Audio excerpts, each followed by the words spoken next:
What is up, y'all? My name is Tristan. I'm Jeff. And welcome to the Restored Geeks Podcast, where we do analysis from a Christian perspective on differing stories within the media arts here. So, let's get to it. We may sound a bit stuffy this week because we're both sick from some kind of head cold. I don't know what it is. We're not contagious with anything, but...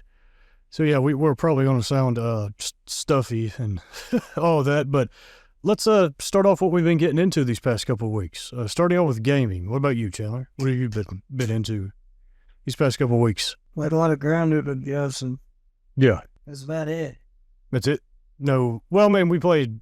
Well, we talked about Battlefield 6. Yeah. Did you play any more of that? I didn't. Oh, you didn't? No. Okay. So, where I've been sick, I played on Joseph and mostly slept. Okay, well, for me, it's been, I played a little bit more of Battlefield 6 after we did that podcast last time, and I think it actually, kind of clicked for me a bit, because I am excited for it to come out. It actually put me within a brand spanking new map that wasn't just a kind of Modern Warfare 1 looking map. Mm-hmm. It actually felt like, it was like a snowy, I forgot exactly what it was called, but it was a snowy mountain kind of map, so it is going to have, it does seem like it's going to have variety to it. So, yeah, looking forward to that when it comes out. Other than that, I've played a little bit of Clair Obscur Expedition 33. I'm making sure that I actually RPG my way through it because I'm just kind of fighting enemies and leveling up right now. Yeah, where exactly did you say was the next place to go after the Flying Waters area? To the Gestural Village. Gestural Village? That's what it's called? Yeah.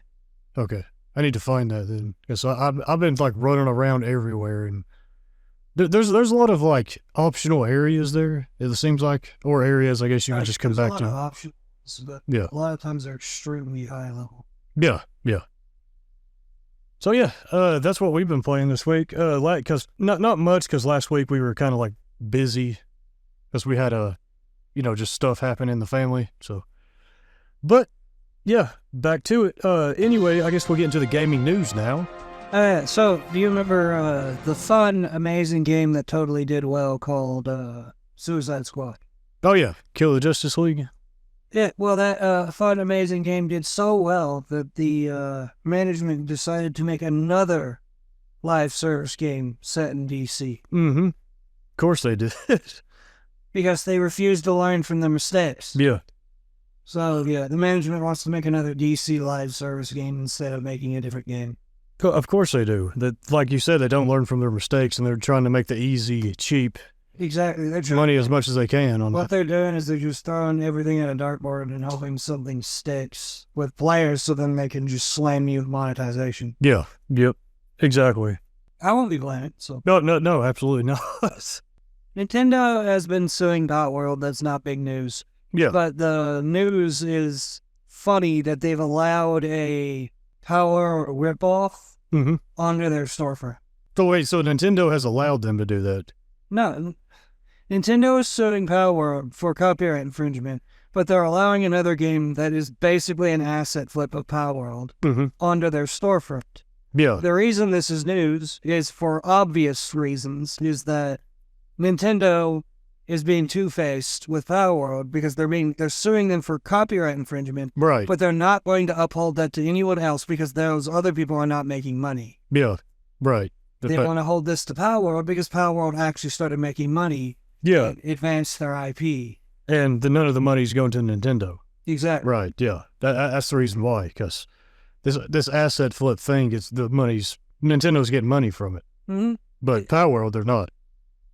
What they're doing, they're just mad because they've been coasting by on their IP without having to do actual work. Yeah. Now Power World came out, and now everyone is already trashing on the new Pokemon games because they look like the same slop again. Yeah. So Nintendo's going to have to actually step up their game now because we're seeing actual IPs come out that are taking the same concept but doing it better. Yeah. Xbox has a new handheld coming out. They released the prices on it. It's $700 to $1,000. The two different versions. How much was the Switch 2? $500. How much was the what was it called? Steam Deck. Steam Deck. It's like $450, and then the OLED is like $700. Here's my thing. Yeah. I bought the Steam Deck. I thought it was cool. It's decent for the price I got it at. I got it at $250 because I bought it off of somebody else. Right. I do not recommend buying any of these handhelds at their current prices because the issue is that, like the Steam Deck, it does not get good performance like a lot of people say it does. It's horrible. Yeah. It's horrendous in most cases. I can't even get things like Dark Souls 2 to run at a smooth 30 FPS, let alone 60. Yeah. There's no point in having that. If your handheld is going to cost $1,000, there better not be any of those issues. Yeah. It better be doing smooth 60 on everything, and then at least 100. You could at least boost it to 120 at like low settings. Yeah. Because otherwise, there is zero reason to have the handheld other than to be like, hey, I have a handheld. Yeah. Than to just buy a PS5 that could run these games at 60 frames. Yeah. Yeah. For far less price. Yeah. Yeah. And let alone the battery life being only like an hour of gameplay on these handhelds is horrendous. Yeah. Well, the thing is that Switch 2 is unique with it because it's mainly a handheld console where it's meant to be taken to other places, and then you can put it on the stand thing when it's at the house, of course. This is just with Xbox. It's Xbox and Sony and all them trying to cash in on that handheld thing. Well, here's what's funny. It's Steam trying to cash in again because it's not even Sony. Xbox is partnered with Steam, so you can play your Steam games on it. Yeah. Which, it's useless if I can't get them to run well. Why would I do that instead of just getting back on my PC? Right, exactly. Or just buy it on my PlayStation that costs only $400. Yeah. Oh, no, that's a bit much. Like, it needs to do a lot for 700 to 1,000. That's a lot. It better run at 240 FPS or something. That's what I'm saying. The FPS needs to be fixed on these handhelds for them to be actually useful. Yeah. They should be like PC-powered handhelds. Because the problem is it's not really feasible because when you get to a PC-powered handheld, you're in the range of laptop range where it's either going to be extremely high price like this, or, and it's not going to be worth it because it's high price, or they'll lower the price, but it's going to sound like a jet engine every time you're trying to do something. Yeah. And it's going to be built like a brick, and you're just going to be sitting here thinking, man, I really wish I could just sit this down and use a controller on it. Yeah. And then at that point, you're thinking, why'd I waste my money? I should have just bought a PS5. Yeah, exactly. What is your thoughts on this always, like, being connected to some gaming thing? Like, because I've seen some people say things like, I can see this stuff being cool, but I'm starting to get concerned that we're being plugged into stuff way too much. Oh, what do you mean by that? Like, you get a PS5 and then Sony comes out with a handheld thing so that you can...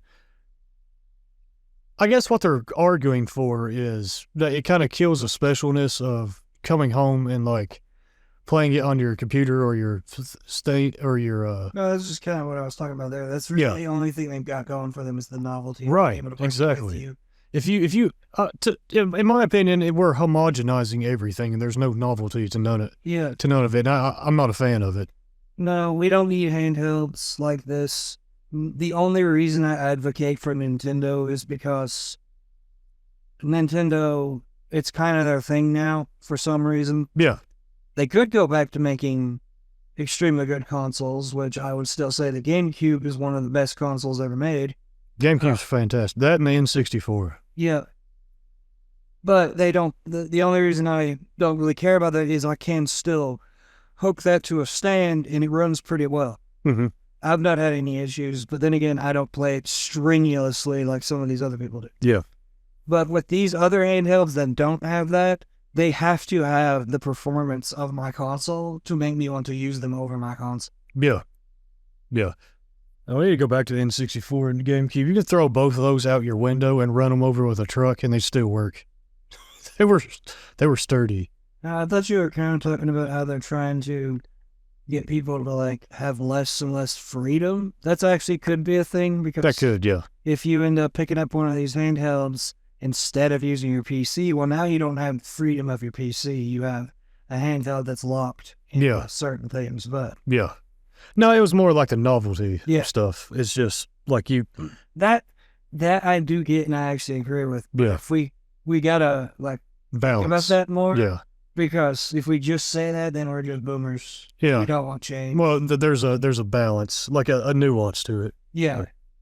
So yeah, that's But yeah, I don't recommend them at that price at all, unless I can see the specs. If it blows my hair off with 360 hertz, exactly. Yeah. 4K somehow, and has a 3-hour and 4-hour battery life, I will come back here and eat my own words. Yes, for $700 to $1,000, you can buy 2 PS5s with that. Like you, $1,000 built PC yeah, can run better than probably the hands, PS5 yeah, and or at least the handheld that Yeah. you're paying $1,000 for. and then it would last you longer, most likely. Yes, yeah. That's way too much. Way too much. Like, the only reason I don't regret buying the Steam Deck is because I got it for only $250 used off of somebody else. Yeah, If right. I had bought it at $800, I would have probably been kicking the wall because it's not worth it. This one I'm excited for. I'm not going to yell because I'm going to tear my throat up. Yeah. I am excited for Silksong. It's finally coming out. Yes. I will be playing it day one. Mm-hmm. So it. I do, and funny that I was trash talking handhelds here. This is the only reason one of the only reasons I still support Nintendo's handheld is it's still good. Like, I've not had any frame rate issues. Yeah. And I plan to get Silksong on it Yes. instead of the PC and stuff like that, because Silksong is one of those smaller games that would be nice to just be able to carry around and then put on the TV when I want. Yeah. I don't see any reason why I would buy it on my PC over anything else. Yeah. Because Exactly. Yeah. then I'm just stuck in my gaming chair. Yeah. Is Silksong Part 2 or a spiritual successor to Hollow Knight? We'll see. Oh. We have no idea if it's a prequel, a sequel. It's definitely not a spiritual successor because it's using a character that's from the first game. Okay. But it's from the same people that made it. And, Yeah. Yeah. Okay. Cool. I haven't Well, beaten. I was gonna say I haven't beaten Hollow Knight, but I like what I played of it. It's really good. It's a Metroidvania basically, but it's extremely high quality. Well, it is one of those games that take a long time, but it's because it's got an actual skill ceiling. Yeah. Skill. Words. Pick. Skill. Skill ceiling. So, well, when we say soul, we say soul. Soul. Yeah. We don't say soul.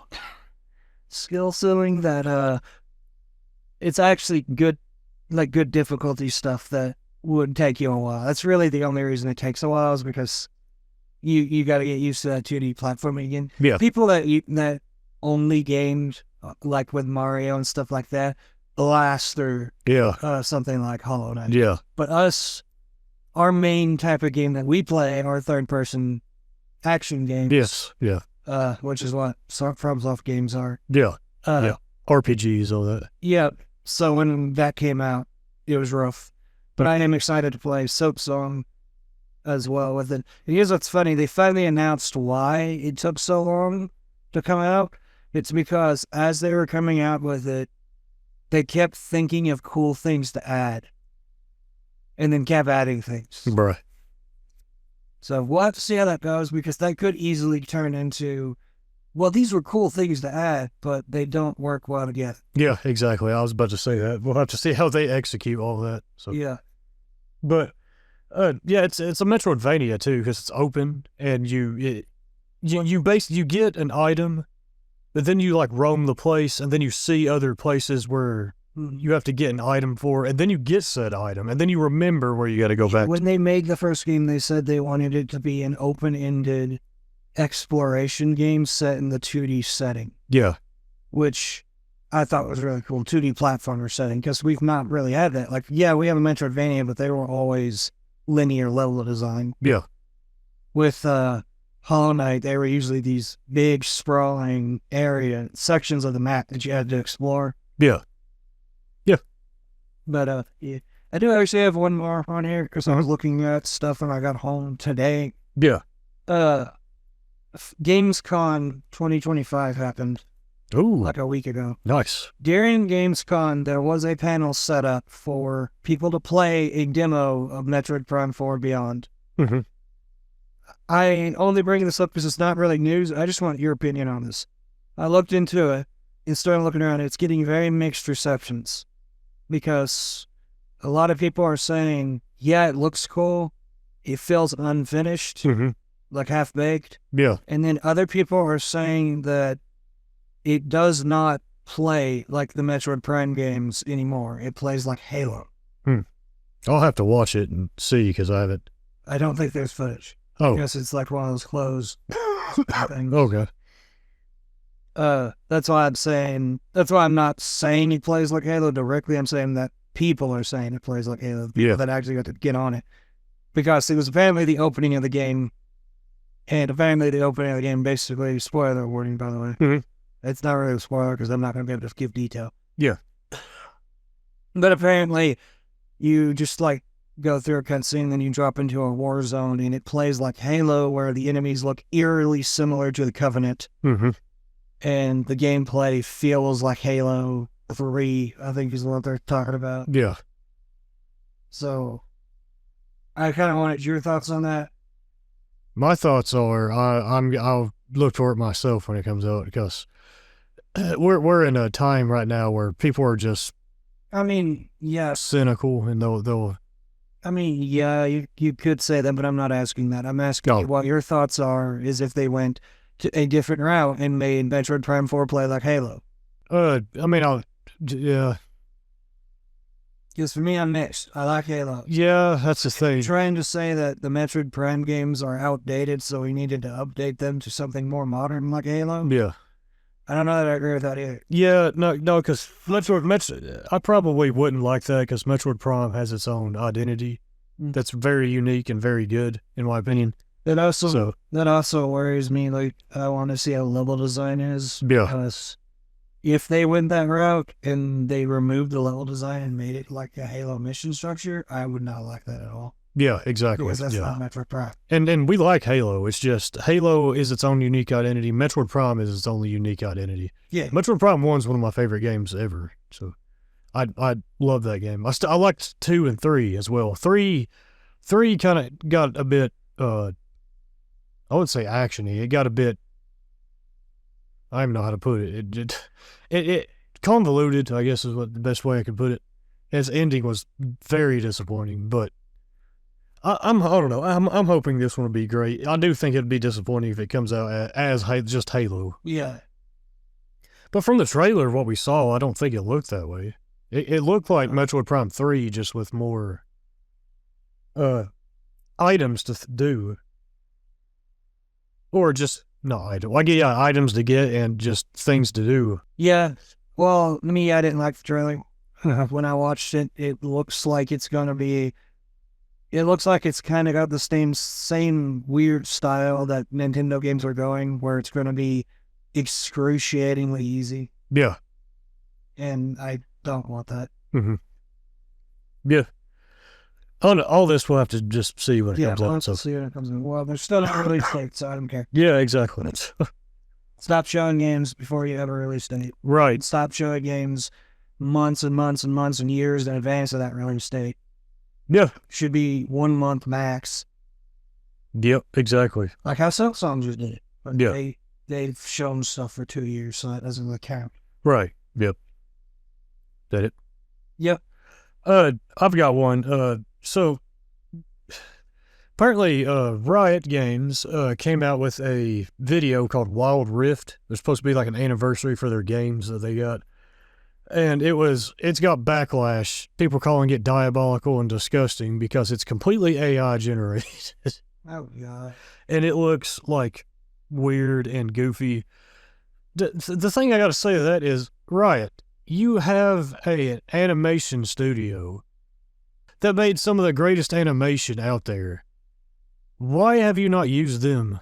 Why did you just go AI with this? Yeah, apparently. So. They can't be spending money. Yeah, exactly. $250 inks. Yeah, exactly. Yeah, they're gonna cut corners with their multi-million-dollar company. So, but yeah, I guess that's it for the gaming news. We'll now move on to movies. What movies have you been watching, Chandler? Halfway through Fellowship of the Ring. Yeah, let's go. Yeah, let's go. The 6-hour one. Yeah. Yes. Because I'm also reading the book alongside it. So Nice. they're very different. They're quite different. Yeah.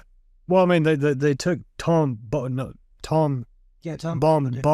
Yeah, they completely took him out because Peter Jackson, the director, said that he'd be too goofy for what he was going for in the Lord of the Rings trilogy. Because he is like kind of like a... I need to finish reading the book before I can make a judgment on that. Yeah. Because I'm not sure. If Tolkien had him in there for a reason, Yeah. it may have enhanced the movie. We don't know. Yeah, maybe. Yeah. Cool. Trying to think of one. I don't think there's... Because if he was supposed to be a goofy comic relief and they didn't want that, then why did he leave in? Yeah, he left in Merry and Pippin because he couldn't remove them without messing up the story. Yeah, I guess Tom Bombadil you can remove without much. I guess he had to rearrange some things. Yeah. But yeah, Merry and Pippin, yeah, they're like vital to a lot of the stuff. It'd be like trying to get rid of Sam. You like that? No, I'm not. You can't get rid of Sam. No. We'll get rid of Frodo. Yeah, sure. Sam will be following a floating ring. Yes. As it goes towards Mordor. Yes. It'd be one of those weird edited ones. Yeah. Over like China, where they edit out an entire character and it just looks goofy. Yes. So, no. We watched. Yeah, there was one that we watched. We watched Jurassic World Rebirth. That was bad. Honestly, that was not great. Very bad. That was. You just don't understand you're just media illiterate on it because. Yeah, apparently we don't understand the peak writing that was Jurassic World. Yes, exactly. What mosasaur? The mosasaur is a threat in the sea that they're in. Until you're trying to leave the island. Until you leave the island, then he just doesn't exist. Yeah, I don't really recommend Jurassic World Rebirth. It was not good. It was even our father, who is a casual watcher, which is fine. Like not everybody's going to be a critic or analysis like us. He was sitting there like, look, he's going to do the thing. He did the thing. It's so predictable. Yes. Wow. In case it don't fall and his arm's going to be attached to it. See, I told you, it's so predictable. He was so hard. You know it's not good when even a casual watches it and they're like, yeah, this ain't good. Like how they showed the monster for a split second in the smoke at the beginning. Yeah. In the very beginning of the movie, I said, I was thinking to myself, watch it. When he shows up again, it'll be in the smoke again. Yes. And then what happened? The guy goes out with a flare and he's in the helicopter starts to turn around and there he is in the smoke again. Yeah.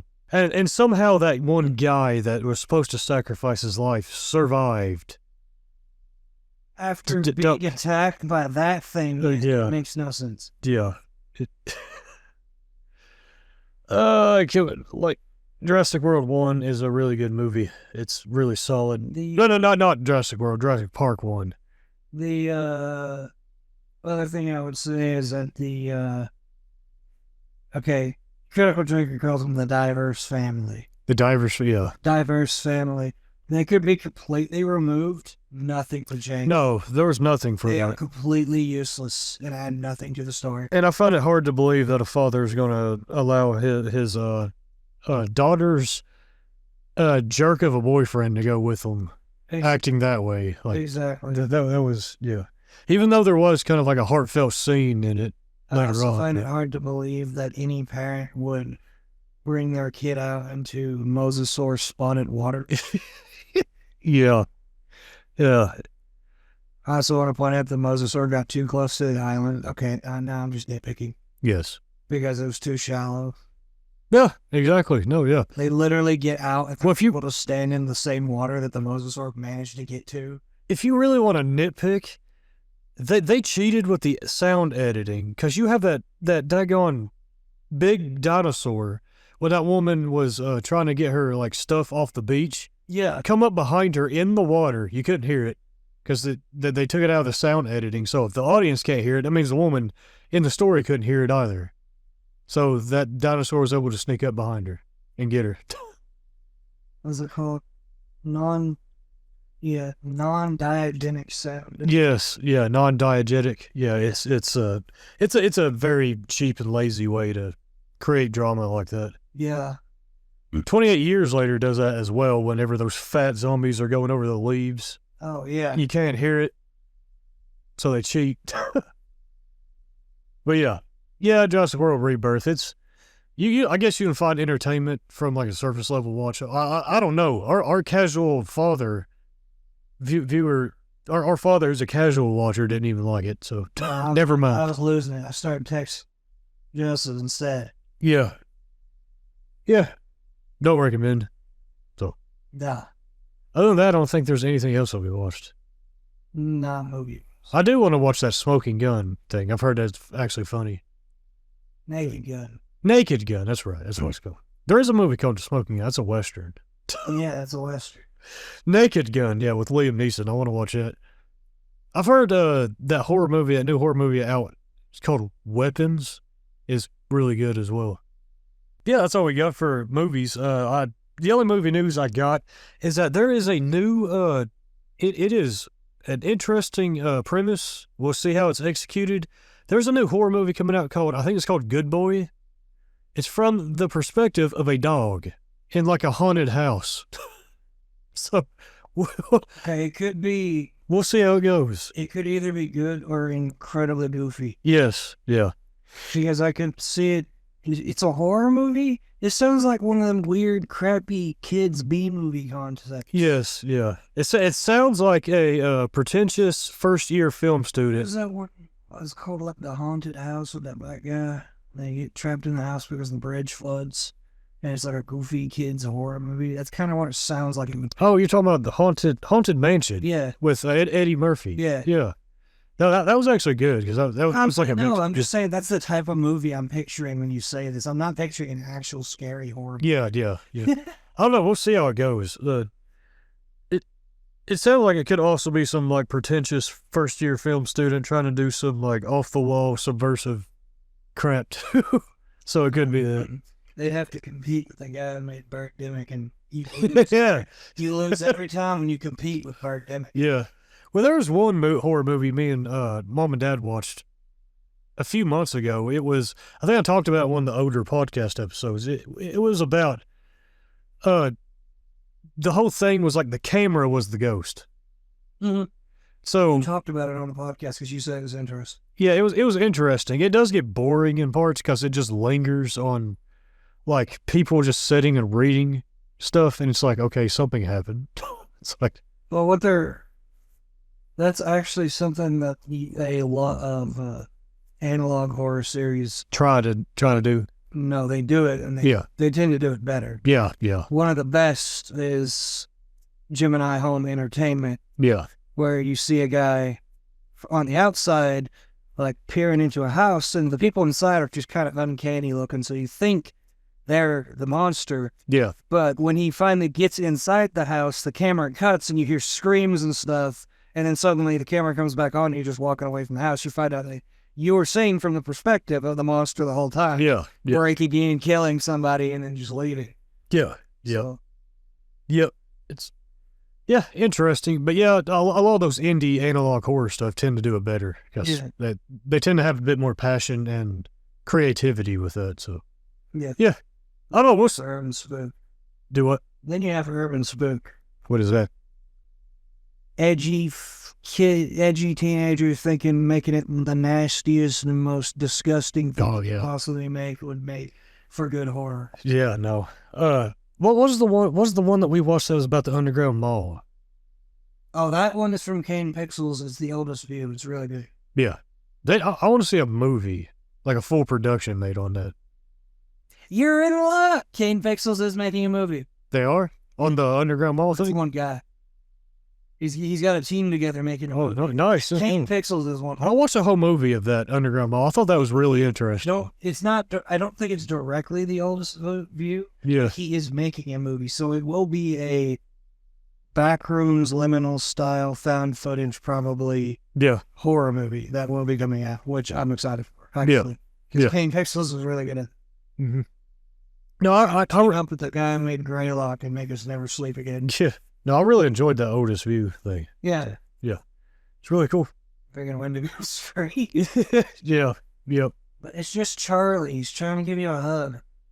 It looks like so. They need to get Charlie to play that thing. Yeah. Yes. Get Charlie to play the weird monster thing in that. I won't stop laughing once I realize. Yeah.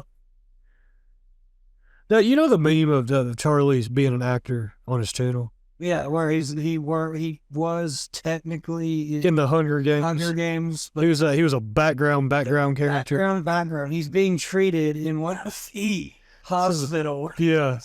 So the meme is that he's a famous actor because he was in a famous movie. So if you've seen the video, forgot who he was talking to, but he tells the guy to stand up. He's got a GoPro on his forehead, and Charlie's like down here. Yeah.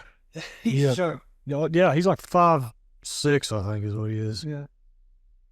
But yeah, that's all we got for the movies. We're now moving to TV shows, which TV shows we've been watching. I guess no, you've been going first. I'll go first this one.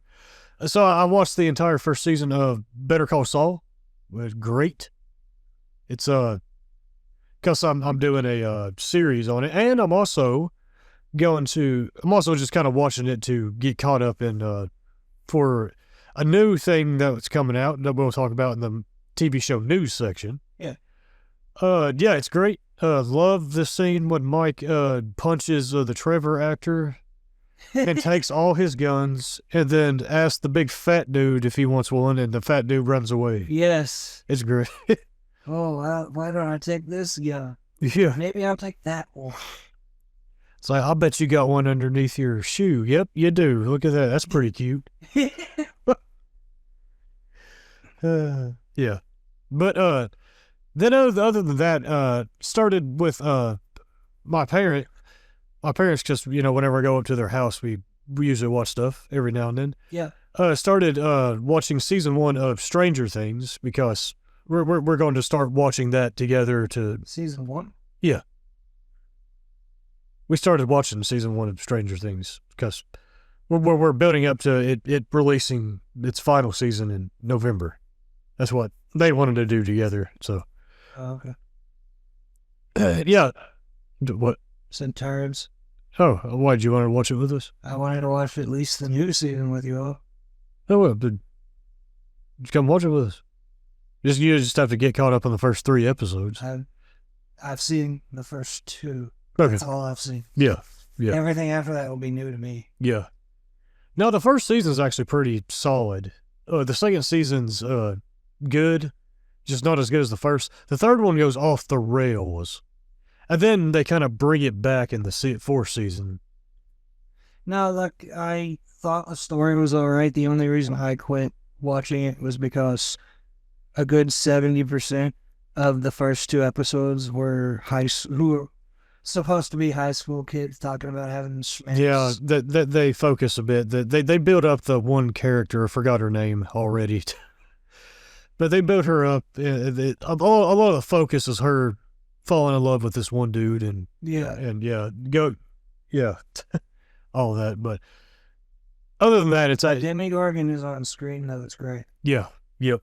So yeah, it's really good. Building up to go to the fifth and final season that's coming out in November. So yeah, other than that, that's about it for TV shows. What about you, Chandler? None. Nice. Not even One Piece? No. Bruh. The back of my eyelids count? Yes. Those are the best. Season. Yes, very consistent. No plot holes there. But for TV show news, we have Vince Gilligan, the creator of Breaking Bad and Better Call Saul, coming out with a new show in November, on November 7th. It's called I'll get it out here. I'll pronounce Pluribus. Pluribus. Yeah, it stars Rhea Seehorn, who plays as Kim Wexler in Better Call Saul. She does a great performance on that. She is the main character apparently, and the tagline for her character is "the most miserable person on earth." So I don't know what they're going to do with that. It's apparently going to be a sci-fi story that's not necessarily like space thing or anything like that. It's more going to be like a psychological sci-fi thriller. To me, it almost looks like it might be AI stuff. Because you have one trailer. The first trailer that came out is a woman licking donuts and putting them back in the box. Evil. For some reason. And then it pans down to a piece of paper that says "help yourself" with a smiley face on it. And then the second one is Rhea Seehorn, her character walking out of some building in some parking lot with blood like on her shirt. And there's like text on the screen that says stuff like, "We're sorry, Carol." I guess that's her character's name. "We're sorry for the blood." And all that. So since there's like text there and there's not any kind of like a voice or anything like that talking, I wonder if it's AI. If it's going to be about AI or something Possibly. like that. So, but yeah, it's Vince Gilligan. Like Vince Gilligan, obviously, he came out with Breaking Bad and Better Call Saul. The two. Better Call Saul is one of my favorite series of all time because it's one of the most impressive series to me. So, yeah, I'm super excited about that. I don't expect this show to be as good as Breaking Bad and Better Call Saul because that is something. What Vince Gilligan did with those two shows is something that like an artist does once in a generation, where it's like that you come out with a masterpiece, and then you come out with something else that's also a masterpiece. Like most writers would sell half their organs to accomplish something like that.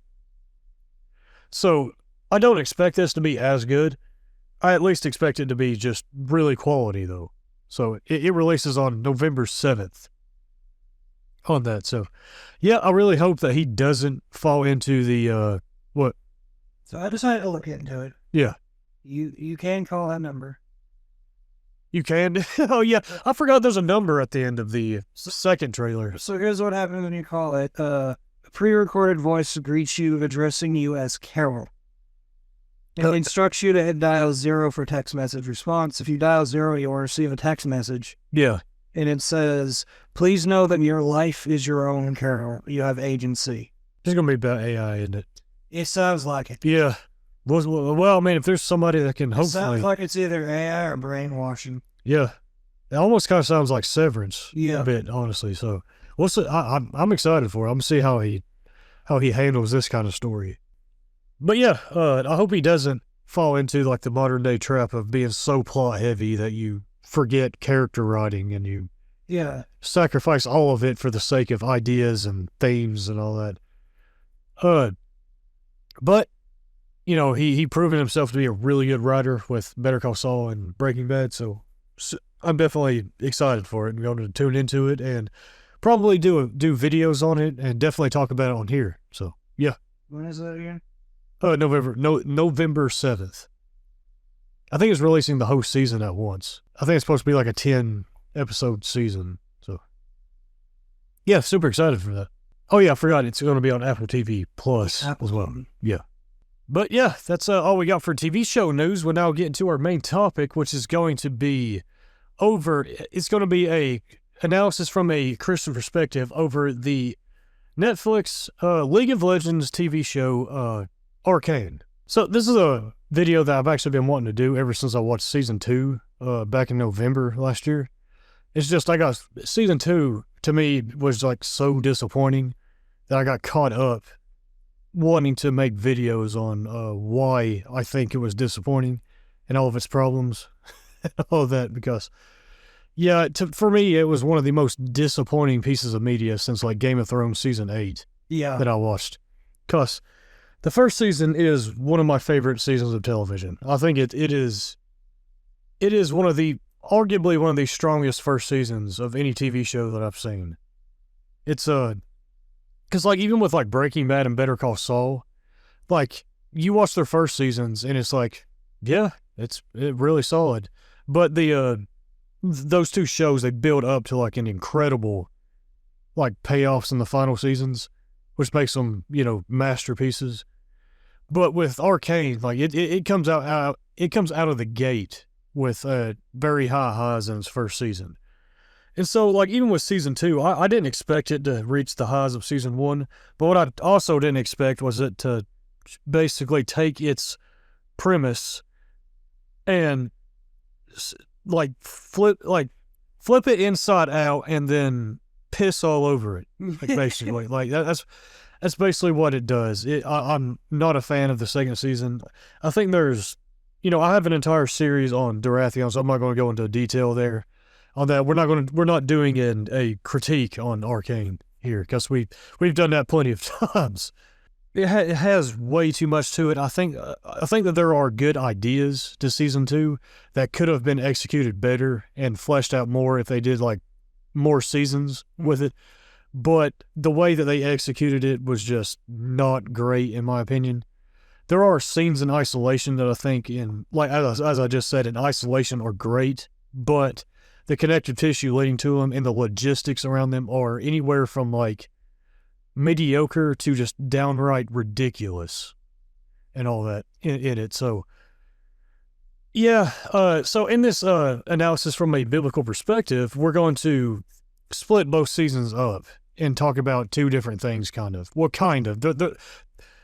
There's going to become like a cohesive bringing it together at the end, but we're going to split it up because both the seasons almost don't know each other. They season 2 becomes so disconnected from season 1 that for me it's easy to make season 2 non-canon to season 1. I have like a 4K Blu-ray steelbook of season 1, and so I just stick to that and watch it. I see it as its own, like, story. Yeah. And I don't really even care for season 2. Like, season 2, it goes from, like, an act 1 of being a heavily flawed but a fixable story to an unintentional comedy in acts 2 and 3. So, yeah. And if you want to see a textbook definition of what character assassination is, look at Heimerdinger in season 2. He is a straight up different character. Like, the other characters, you kind of have to, they have this, like, shiny veneer to them that it's, like, easy to not see their character assassinations right off the bat, so you have to really dig in and really see where their inconsistency is. Heimerdinger just is blatantly a different character. He is. He is this goofy, like, childish idiot in season 2 right off the bat. But anyway, what we're going to talk about in this Christian analysis is, so starting off with season 1, I want to talk about the whole idea of what could have been in it. Because there's a lot that we can talk about with Arcane, because there is so many plot lines and so many, like each character you could talk about a different thing on. Like, like, one of the most talked about things with Arcane, especially with season 1, was the whole idea of the cost of ambition with, like, Victor and Jace and what happens to them at the end of season 1 and all of that. So we could talk about that, but what I want to focus on is what season 1 really ends on and ties the entire story together. And that is with the whole, like, what could have been thing with, like, Jinx and what happens with her and how she completely, the entire story gets, like, tied together with, like, that one decision that she makes at the end of in the finale of season 1. And you have the song that plays at the end titled "What Could Have Been" and all that. So that's what I want to talk about. So yeah, I'm not going to go, like, scene by scene on the whole story because we'll be here forever. But what I want to talk about is with Jinx, especially in particular, like the whole plot line of Jinx and Vi in particular.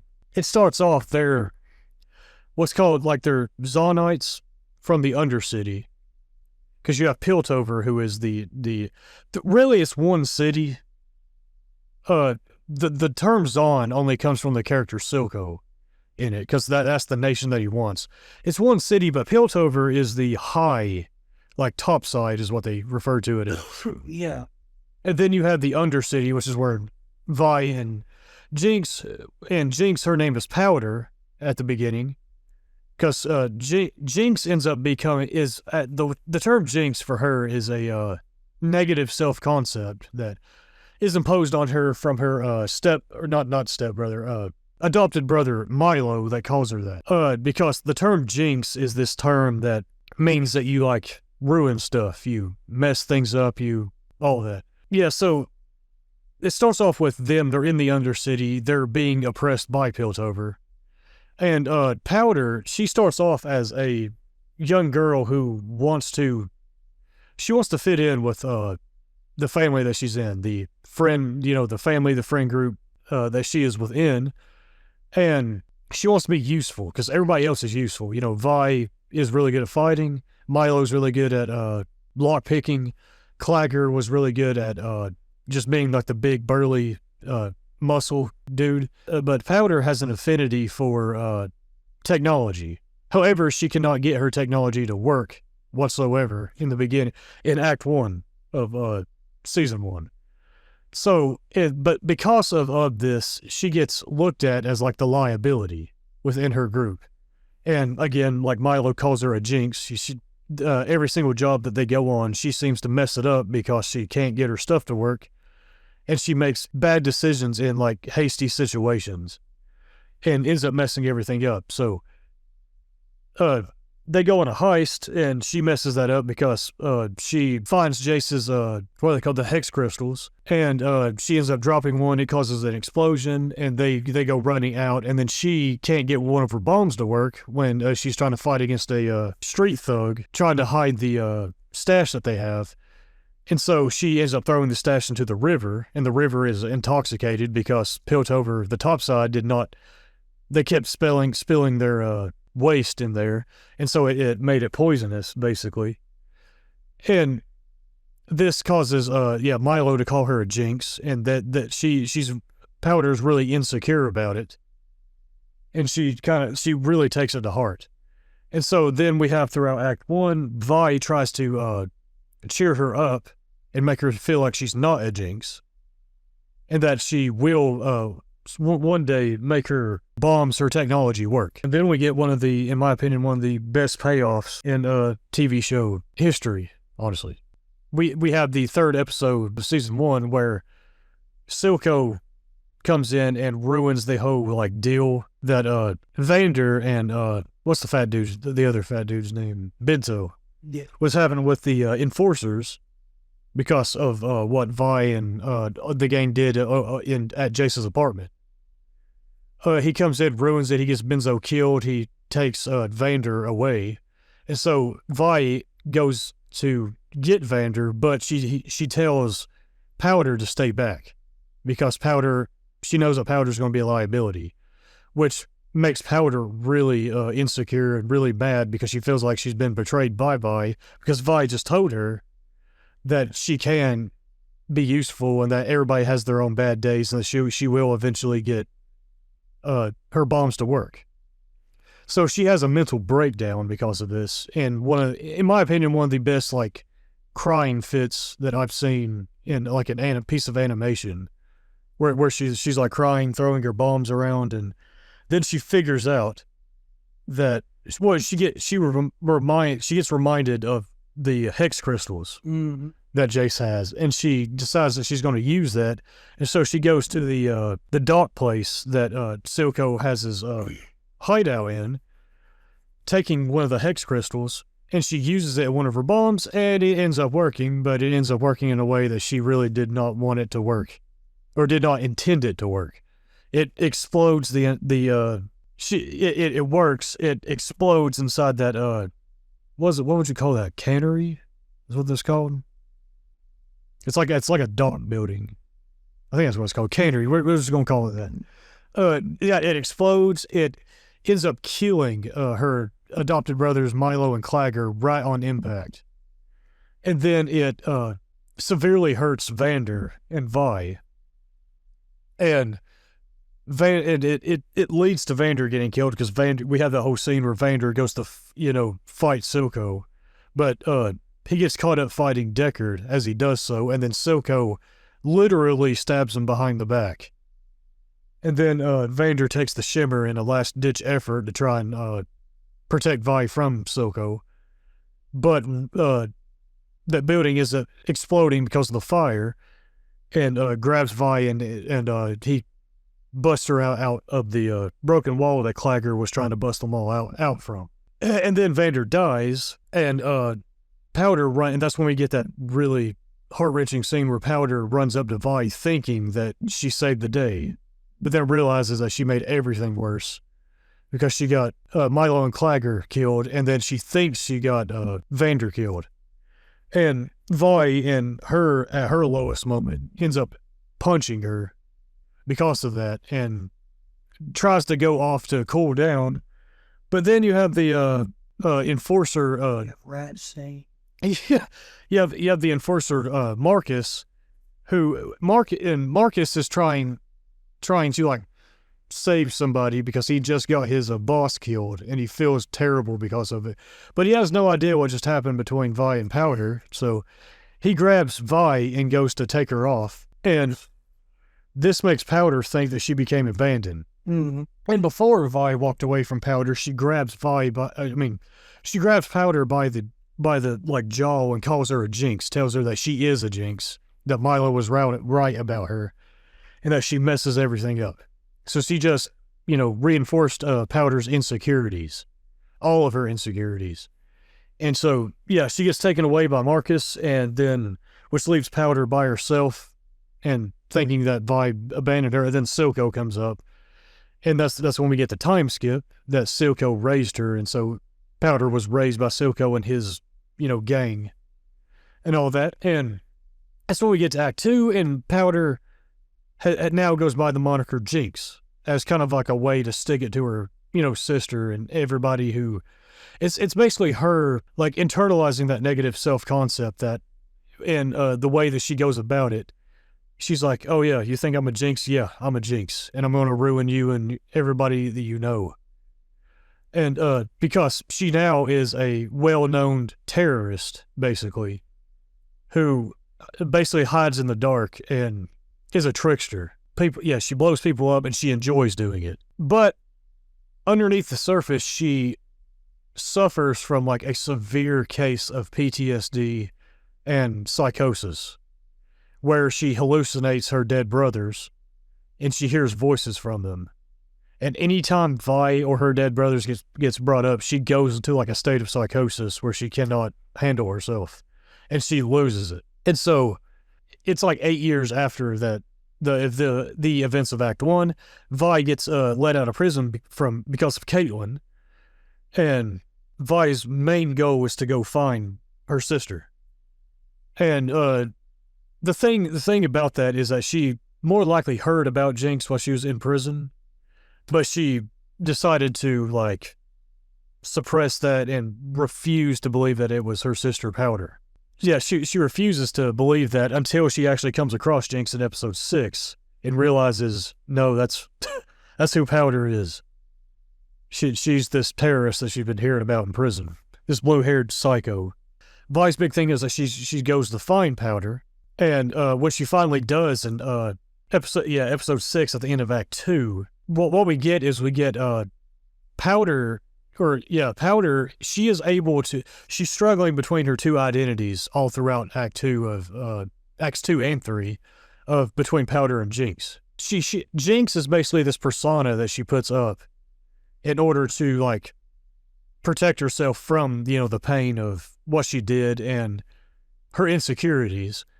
However, as soon as Vi comes up to her, she immediately reverts to Powder. And this causes Vi to think that Powder is still within her. So, Vi comes up to her, she reverts back to Powder, but as soon as Caitlin shows up, and Powder sees that she is a enforcer, and that Vi was working with an enforcer, she immediately reverts back to Jinx. And that's when we get her like acting as Jinx towards Vi, and that's when Vi starts to realize like, no, like her sister has a lot of problems that she's gonna have to like deal with. And that's when Vi and Caitlyn get taken by the Firelight group, and Jinx gets left alone again. And then we get to Act 3, which is where Jinx feels like she's been betrayed by both Silco and her sister. And so she like, her insanity like goes to an all-time high, where she like confronts them, where she confronts Vi and Caitlyn and all of them on the bridge, and they essentially go to fight him, but Echo shows up, the main leader of the Firelight, and somebody that she knew since she was a kid, and they have that fight on the bridge where Jinx gets knocked out by one of her own bombs that she was going to kill both Echo and herself with, until Silco in episode 8 comes and finds her and takes her to Singed, who Singed is kind of like this mysterious, shadowy figure dude in season 1, but becomes an absolute walking plot device in season 2, but we'll get there. I've got a 4-part series on season 2, where it's a actual critique of me basically comparing both seasons and showing why season 2 is such a downgrade in writing quality. So Silco takes her to Singed. Singed revives her with Shimmer, so she now has this super speed. And so from there, she then goes and she sneaks into Caitlyn's house, kidnaps her. Then she kidnaps Silco because she overhears Silco talking about how Silco had a deal with Jace that if he gave her over, he would give him the nation of Zon. They would basically split the top side and the Undercity, and the Undercity would be their own nation. But Silco is struggling with that because he actually sees her as a daughter. However, it processes that as he's going to eventually give her up because everybody else she feels like has betrayed her at that point. So she kidnaps him, and then she kidnaps Vi after Vi fights Savika, Silco's second hand, at the last drop bar. And then that's when we get the finale, which is where she has Vi tied up back at the exploded cannery because she wants to get the actual answers out of Vi. Like, what is Vi exactly doing? Is she still her sister, or is Vi just working with Topside to give her over and for her own gain? And so she has her, Caitlyn, and Silco tied up. Vi reassures her that she's her sister and that she's Powder, but then Silco reassures her that she's Jinx and that Silco was never going to give her up, and that she's his daughter. He'll never forsake her. So then she can't choose between the two, and that makes her. Well, Vi tries to appeal to her trauma, not knowing that that's what the reason why she has trauma. Mm-hmm. She starts appealing to Vander, Milo, and Clagger, and so that causes Jinx to have a mental breakdown, which then causes Silco to grab Jinx's gun that she had laying in front of him to try and shoot Vi, but as soon as Silco goes to cock the gun, Jinx hears that, grabs her minigun, and then shoots at him, and ends up killing him. But she did this impulsively. So as soon as she realizes what she's done, she regrets it, and she goes and she tries to apologize to him. And then Silco, in his dying breath, tells her, I would have never given you up to them. Don't cry, you're perfect. So that right there was like a reassurance of like, it's okay for you to be Jinx. That's who you are, which isn't a good reassurance. Talking about that from the outside, but to her it was. And then this is where she basically just breaks. And you can see on her face just completely drops. It seems like the subtext there is that she's like, I chose wrongly. I protected Vi, but really I should have chose Silco. Mm-hmm.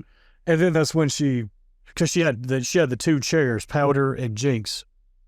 And that's when she decided she goes and she sits in the Jinx chair and chooses her identity of Jinx, and makes the decision that she's going to take her ulti from the video game and fire a Hextech powered rocket right back at Jace and Victor and all of them at the council while they were having a council meeting for Zon's sovereignty. And the thing is that they all voted for Zon's sovereignty, but Jinx jinxed it by shooting a rocket at it.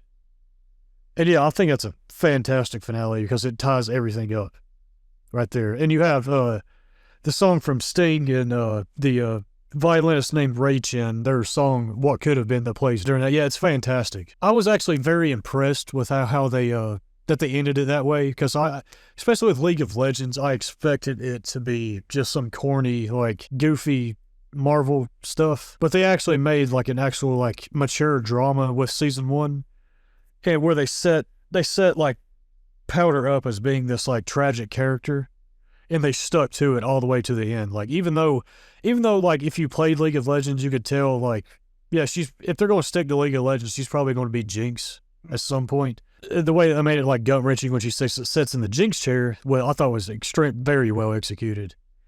Like I was actually impressed with it when I first watched it. Yeah, so yeah, loved that. But from looking at that from a Christian perspective, the whole thing seems to be about identity and wanting to fit in and wanting things to go right, but things not going right, and then like having like severe regret and remorse and guilt because of that. Because the whole thing with like Powder and Jinx, she wants to fit in, but she doesn't, and she internalizes this negative self-concept that she gets called all her life. And she struggles with that. She struggles with her two identities of Powder and Jinx because of that guilt, because of that remorse. By the end of it, because things have just gone so wrong with her, and because she killed not one but two of her father figures, at the end, she just accepts that she's a Jinx, and jinxes the council meeting at the end there. There's a Christian website called Geeks Under Grace. They have a really good article to look at on Arcane season 1. It's called like Arcane and the Power of Words. It's really good, where it talks about like how that whole thing is about like, you know, what we say to one another. We should be, how the Bible talks about our speech should be seasoned with like grace and all that. Like we have to be very careful with how we speak to one another, because especially when it's kids, because what you say to somebody and what you call them can stick with them for the rest of their lives, and it can be very hard and very rough for them to get over and to like get through and all that, because it's the whole thing with Jinx. She's called a Jinx, and she internalizes that, and it's extremely hard for her to get over it. And by the time she gets to the end of season 1, she just fully accepts it. So yeah, consuming that from a Christian perspective, like one of the big things is for us to like learn to be careful what we say to one another, and like treat each other, and make sure that each other like feels like they do fit in,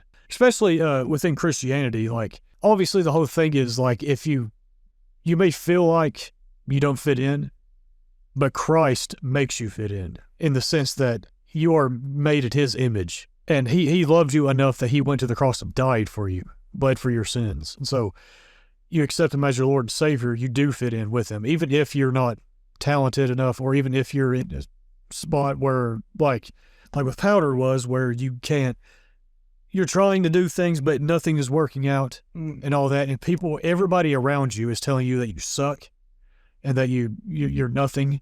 You are something in Christ.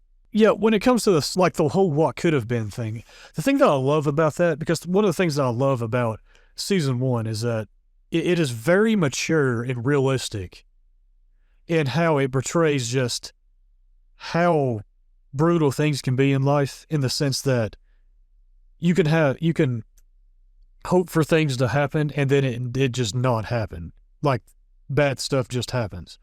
Because that happens in all throughout season 1. Like you have Vi, you have Powder, who thinks that she can save the day, but then the worst thing that she didn't want to happen happens. Then you have Vi in Acts 2 and 3, who thinks that she can save her sister, but that ends up not happening. Bad things still end up happening. But then you also have like the overarching like thematic, kind of like the political thematic through line of Zon and Piltover, of Zon being oppressed and wanting to be free from Piltover's oppression, and then Piltover wanting to just like keep things for their own like gain and all that. And then it all just comes to a head, and the cycle of violence ends up repeating, because it starts off with the cycle of violence happening with like Vander and the revolution happening on the bridge, but then it ends with the cycle of violence repeating itself because of Jinx. And there's a really good talk that you can have with like Jinx being a representation of like a people group within an oppressed group of people, feeling like they have no other option but to destroy things, but to like accept that they all they do is destroy things and then destroy things and commit acts of terrorism, which are not commended on this podcast. But whenever you have a people group that commit acts of terrorism because they feel like it's the only way to, free themselves from oppression, that's kind of like the root that you have to look at, instead of like we look at the terrorist attacks and we condemn the terrorist attacks. We also need to look at the root of that, because of obviously the root of what happens at the end of season 1 is the oppression that happens to her. Yeah, there's an entire talk on that, and the whole thing of what could have been is like, it's something that haunts all of us humans. We think, we can sit and we can think, what could have been if this happened or that happened, or if I did this or did that. And the big thing on that is that I would say is that Christ, I'm going to get a little bit into eschatology here. For anybody don't know what eschatology is, it's the view of the end times. The book of Revelations, like Christ promises at the end of Revelations that he will return, and that when he returns, there will be a new heavens and new earth, and that, he will wipe away every tear from every eye, all pain will be gone, all of that. So all this suffering will be gone. The thing about that is that throughout life, like life here on this planet, it can be brutal, and really bad, dark things can happen. Things don't always work out. God doesn't promise us that things are always going to work out. God doesn't promise that, just because you follow him, that you're going to live a happy, successful life. The opposite could be true. For some of the disciples, if you read about what happened to them after the book of Acts and all that, some of that stuff was brutal. Mm-hmm. Especially the early Christians. But the overarching positive, the overarching promise that we have is that Christ is going to return, and that a new heavens and new earth is going to be here, where all this suffering and this curse that we are in within this life will be over with. So what could have been will turn into what is with God. And that is the biggest promise that we have. And one thing I want to bring up with like the finale of season 1 is, this is something that this kind of comes to mind whenever I watch this. But at the end, when Jinx is firing her rocket, as the rocket is like powering up, she cries, and then she cries out. You kind of have to like slow it down to see this, but there's a split second where as the rocket fires up, the tears evaporate. Mm-hmm. Her tears evaporate. The thing that comes to mind when I see that is that she is crying out because she has accepted this negative self-concept, and she believes at the end there that this is all she is. So it's like a really bleak, gut-wrenching ending. But what comes to mind processing that from a Christian perspective for me is the whole God will wipe every tear from our eyes. Like when he comes back, that will happen with our tears, except the opposite way.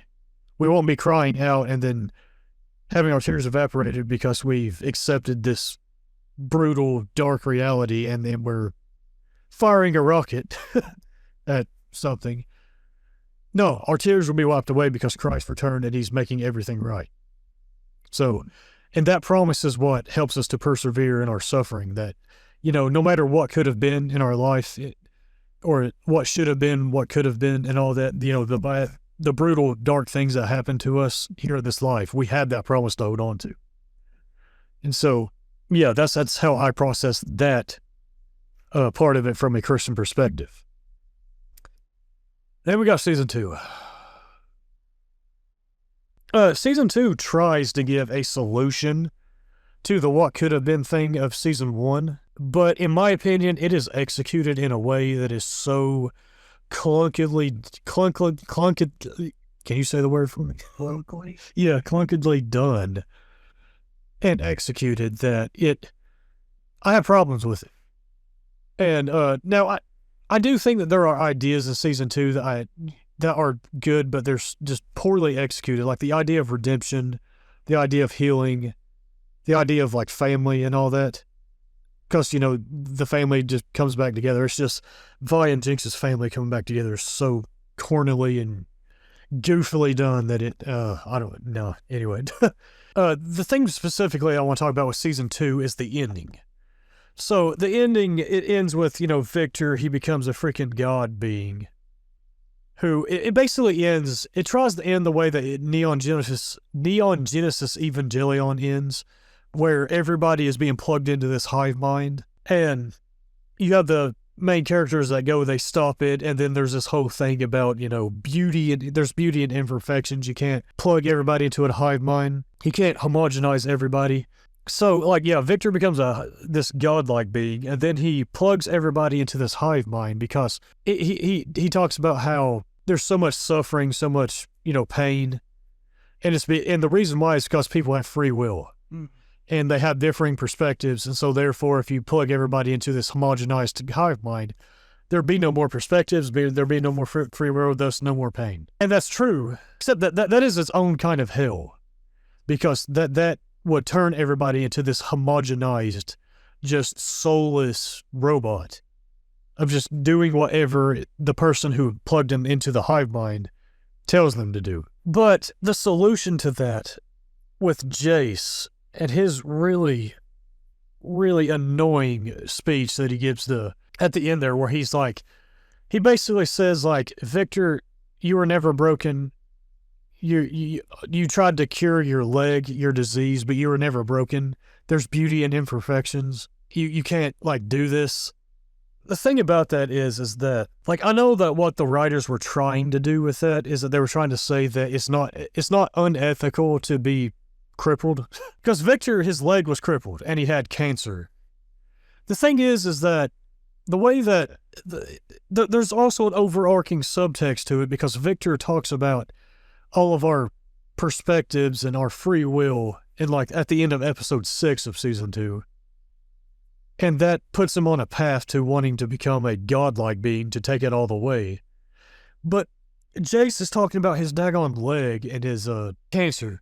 Thing about that is that having a broken leg and being crippled and having cancer is not a good thing. That is something that we should strive to cure. That we should strive to get better. When you talk about beauty and imperfections, especially talking about that from a Christian perspective, we have to ask, what exactly do you mean by imperfections? If you're talking about somebody who's crippled from the outside, if you're talking about ailments on the outside, sure. Yes, those things are not good in and of themselves, because they're a blight on humanity. They're part of the curse. Yeah, they're part of the curse. They're a blight on humanity, and that's not what God originally intended. However, the person themselves, they can be beautiful, just in spite of that. Because what makes them beautiful is their personality and their heart. Exactly. And that can go vice versa. You could be the hottest person on the planet, but be extremely ugly. Absolutely. Be ugly on the inside. Have a hideous personality. Yeah.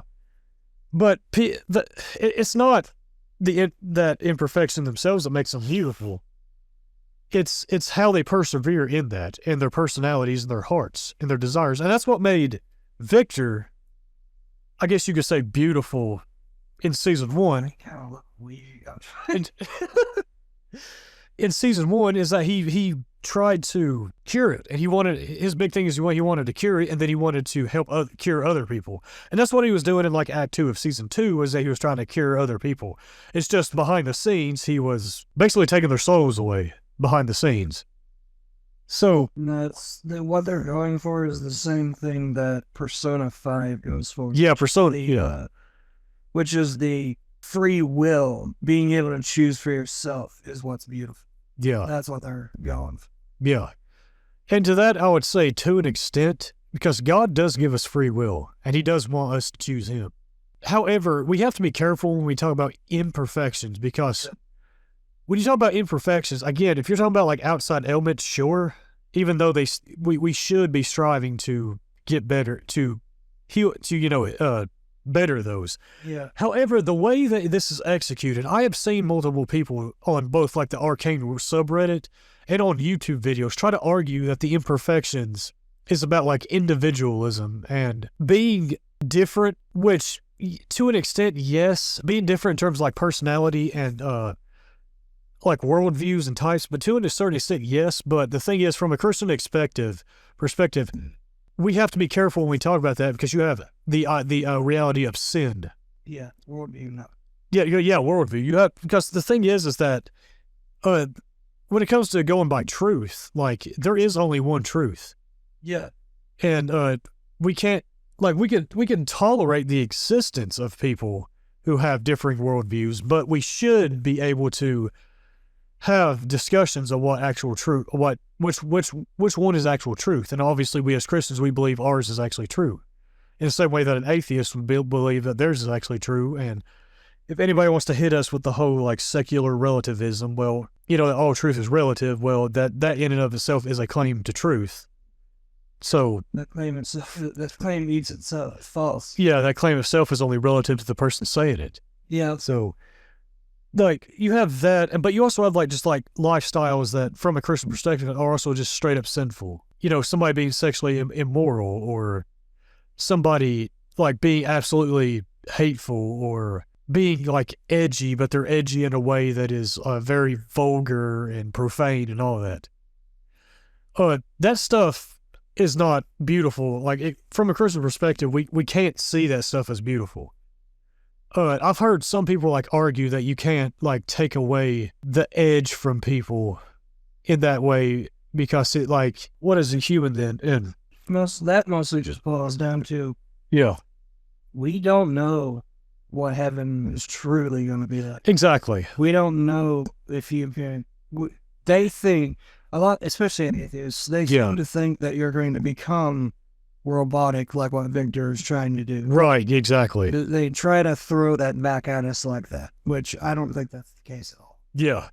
Yeah, and that's where I want to tie in, like when Christ promises that he will return and bring the new heavens, new earth, and then also, before that happens, when we die and we go to heaven, he promises he will wipe away every tear from our eye. He would take away our sin.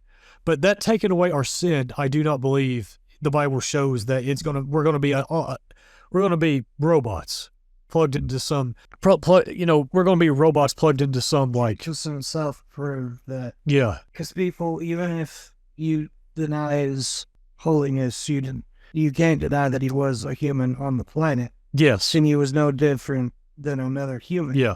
He proved that you could still be human without sin. Yes. By doing it for us. Exactly.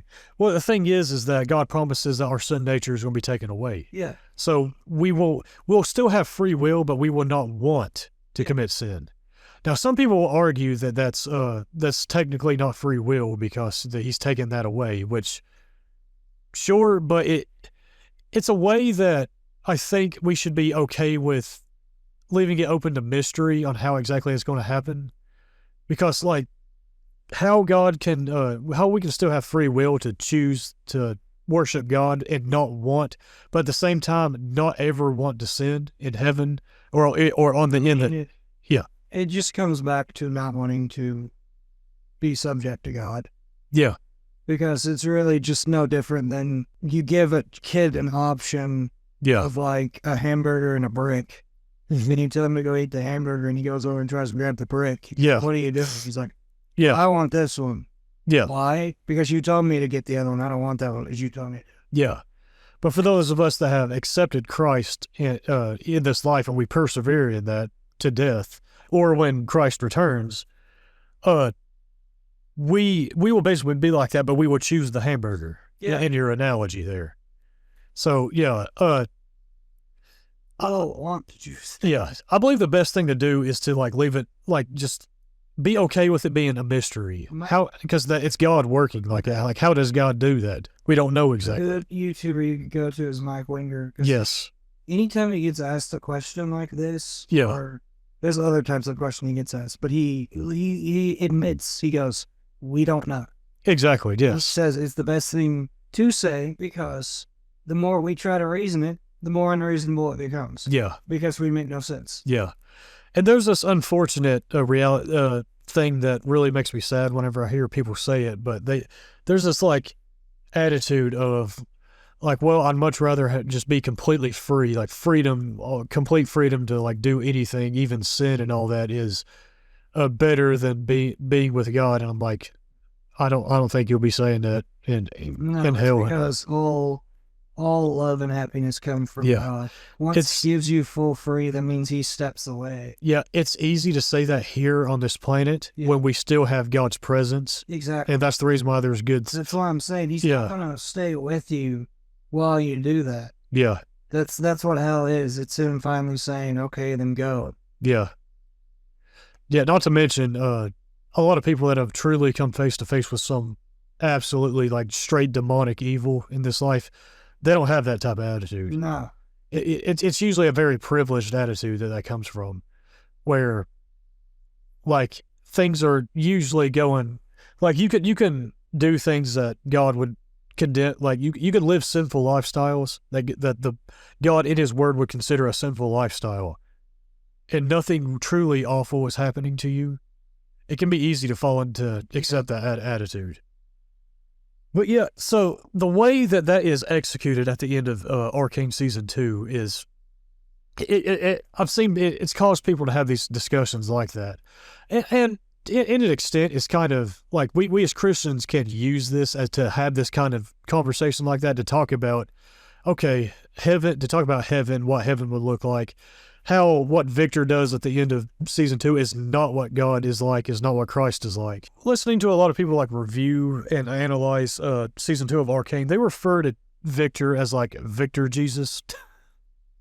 It's like the animators obviously use a lot of Christ imagery when Victor, after Victor wakes up and comes out of that, what EFAP called the Goon Tomb.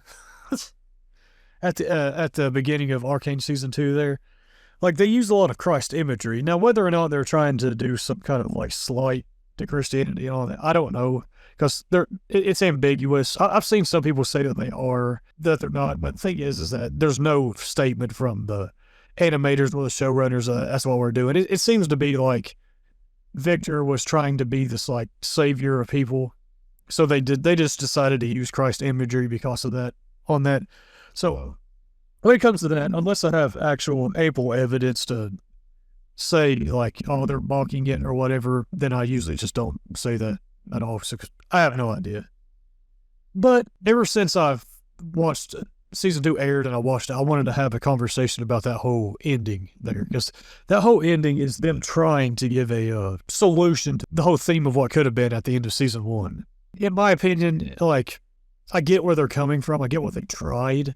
But again, the way that they executed was not great. It was very clunky. At the end, I just wanted to tell Jace to, like, just shut up and go back to making hammers, buddy. Like, just be quiet. But, yeah, it's also just, like, both, like, half right and just kind of half really wrong as well.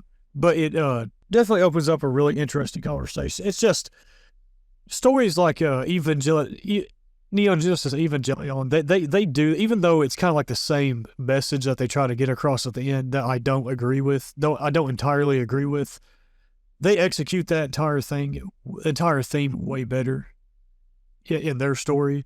In my honest opinion, I wish that they would have just left, they would have either Arcane just been Season 1, because not all stories with their themes need a solution to their themes. Some stories are really good at just showcasing the brutal reality of something and then leaving it open for people to have discussions on, which I think Season 1 did great. Like, it didn't have a solution to its theme. It just kind of showcased it, like the brutal reality of it, and then gut punches the audience at the end and then leaves it there. Sometimes I think that can be very profound. In some cases, like The Wire does that as well. The Wire doesn't have a solution to its theme that it has at the end of it. It just kind of like restarts the whole like cycle of like crime at the end of it, and then it just kind of like leaves it open for the audience to kind of like have a discussion on that entire theme there. So yeah, I kind of wish they would have just kept it there, or they would have just kind of kept showcasing that theme with Season 2. by actually focusing on Zahn versus Piltover, and then potentially not really even having a solution to it, just had this kind of ending it with Zahn versus Piltover fighting, and then like in showcasing how the cycle of violence restarted with them fighting, basically. If you get what I'm saying. Yep. So, I think that would have been much better. But if they wanted to try and do the things that they did with season 2, I would have much rather them just done it in like 3 to 4 seasons as opposed to cram it all in season 2. Like I said when we had our talk before, it's not that the entire plot is screwed. It's could have been fixed. Yeah. But it needed more time. Yes. It needed to be like a 3 or 4 seasons. Because you could split each act into its own season. Yeah. It probably would have been better. Yeah, in season 2, like, because like with that whole like beauty and imperfections, it's the overarching thing is also with every character. Like the subtext to it is like it's like with every character. Like there's beauty and imperfections to how different all the characters are and their quirks. But the thing is, it's like Jinx and the way that she, gosh, I can't even like, because season 2, like YouTuber Random Film Talk has a really good series on season 2 as well. But he brings up how like Jinx and the whole idea of Jinx is completely almost like rewritten in season 2 to be this quirky thing for Jinx, when that's not what it was in season 1. It was a negative self-concept that she eventually accepted, and that's why it's so gut-wrenching when she finally accepts it at the end of season 1. But in season 2, it turns into this quirky, like she's the hero Gotham needs. And she just needs to use her jinxiness to do it for the right reason. It's like telling ISIS, like, hey, have you ever thought of blowing up the right people?